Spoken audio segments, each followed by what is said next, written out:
2020 में Ford India को छोड़कर चली जाती है बाकी दूसरी कंपनियों की तरफ, और कुछ साल बाद यानी कि 4 साल बाद में फोर्ड इंडिया के अंदर री एंट्री करने का सोचता है। और इसके रिगार्डिंग बहुत सारे न्यूज मीडिया में वायरल हो रहे हैं, जैसे कि फोर्ड ने एंडेवर का नया मॉडल पेटेंट करवा लिया है और उन्होंने लिंक्डइन के ऊपर भी काफी ज्यादा जॉब्स के लिए काफी ज्यादा हायरिंग वो कर रहे हैं। और जॉब हायरिंग वो तमिलनाडु बेस्ड प्लांट के अंदर कर रहे हैं, जिसमें बहुत अलग अलग तरीके की पोस्ट थी, जैसे कि अकाउंट्स की जॉब होगी, इंजीनियर डिपार्टमेंट की जॉब हो गई और मैनेजमेंट रिगार्डिंग जॉब्स हो गई। तो अलग अलग जॉब्स के लिए वो हायरिंग शुरू कर रहे हैं। और इतना ही नहीं, बहुत सारे जो न्यूज पोर्टल है जो कार कवरेज ज्यादातर लेते हैं, उन्होंने भी कंफर्म किया है कि फोर्ड 2025 के अंत तक या फिर 2025 के मिड तक इंडिया के अंदर री एंट्री कर लेगा। और वो भी इसलिए कंफर्म करते हैं कि उनके पास सोर्स होता है जिनके आधार पर वो न्यूज को कंफर्म भी करते हैं। अब ये सवाल आता है कि फोर्ड इंडिया के अंदर री एंट्री क्यों कर रहा है। नमस्कार, मैं Yogesh Raj Purohit automotive talk show में आप सभी का स्वागत करता है। इसके पीछे बहुत सारे रीजन हो सकते हैं कि फोर्ड ने इंडिया को क्यों छोड़ा। और बहुत सारे लोगों का ये मानना है कि फोर्ड ने अपने जो फोर्ड इकोस्पोर्ट हो गई या फिर फोर्ड की एंडेवर हो गई, इसमें कुछ ज्यादा मेजर चेंजेस नहीं ला रहे थे और ना ही किसी एडिशनल कार को वो इंडिया में लॉन्च करने की ऐसा सोच रहे थे। पता नहीं क्यों ऐसा लग रहा था जो हैचबैक सेगमेंट के ऊपर ज्यादा फोकस कर रहा है, जो छोटी कार है उसके ऊपर ज्यादा फोकस कर रहा है। और पता नहीं क्यों ऐसा लग रहा है कि सुजुकी से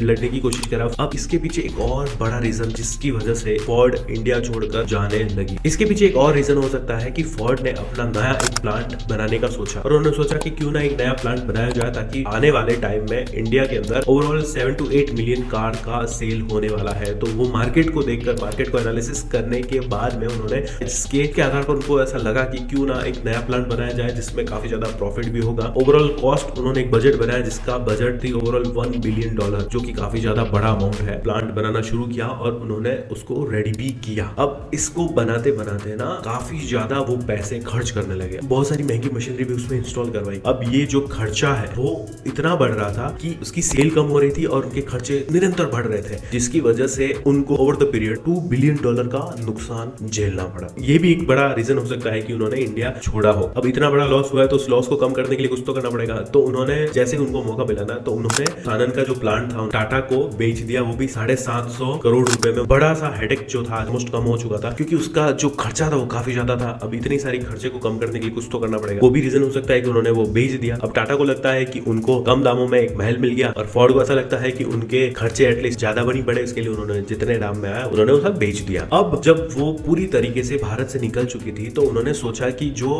तमिलनाडु बेस्ड जो प्लांट है उसको भी वो बेच के जाए। बट ये रीजन एकदम से सामने आता है कि उनकी जीएसडब्ल्यू के साथ में उनकी जो डील होने वाली थी वो एकदम से कैंसिल हो जाती है। तो ये एक बड़ा रीजन हो सकता है उनकी वापस आने का। अब ये तो रीजन हो गया कि वो क्यों गए थे। रीजन ये भी जानते हैं कि उनको वापस आने के लिए ऐसी क्या चीज है जो खींच रही है, उनको ऐसा क्यों लगता है कि उनको वापस इंडिया में आना चाहिए। अब मोस्टली मेरे अकॉर्डिंगली मुझे ऐसा लगता है फोर्ड के एंडेवर ने इंडिया के अंदर इतना बड़ा ब्रांड वैल्यू बना दिया है, लोगों के मुंह से ये ब्रांड वैल्यू बन रही है। और जब आप किसी यूज्ड कार मार्केट में भी जाओगे ना तो आपको पता चलेगा कि फोर्ड की एंडेवर काफी ज्यादा महंगे दामों में मिल रही है। इवन फोर्ड की जो इको स्पोर्ट है उसके भी दाम कम नहीं हो रहे हैं बल्कि बढ़ ही रहे हैं। तो ये एक बहुत बड़ा इंपैक्ट डालता है फोर्ड को, वो अपनी कार्स को लेकर वापस इंडिया में आना चाहिए। दूसरी बात, इंडिया में ना बहुत सारे लोग ना, कोई भी ब्रांड जब इंडिया से चला जाता है या फिर यूं कहे कि कोई भी इंसान उनकी जिंदगी से चला जाता है तो उनको बड़ा रिग्रेट होता है कि यार नहीं, उसको नहीं जाना चाहिए था।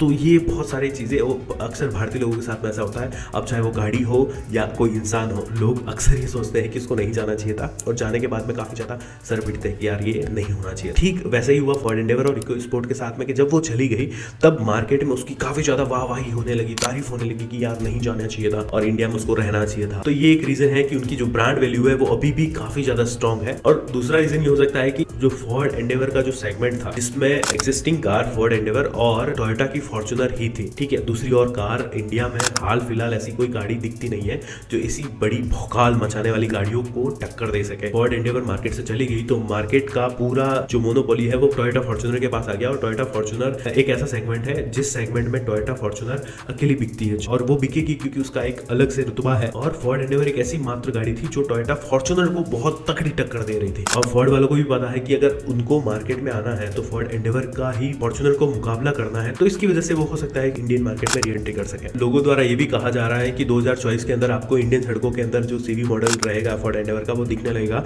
और 2025 के मिड तक या एंड तक तमिलनाडु बेस्ड जो प्लांट है वहां पर लोकल मैन्युफैक्चरिंग शुरू हो जाएगी फोर्ड एंडेवर की और बाकी दूसरी गाड़ियों की भी बात की जाए तो। अब तीसरा ये बड़ा रीजन हो सकता है कि उनका जो सानन का जो प्लांट था जो उन्होंने इतने बड़े अमाउंट डालकर बनाया था और वो उनका एक हेडेक बन चुका था, सरदर्द बन चुका था, उसको उन्होंने बेच दिया था।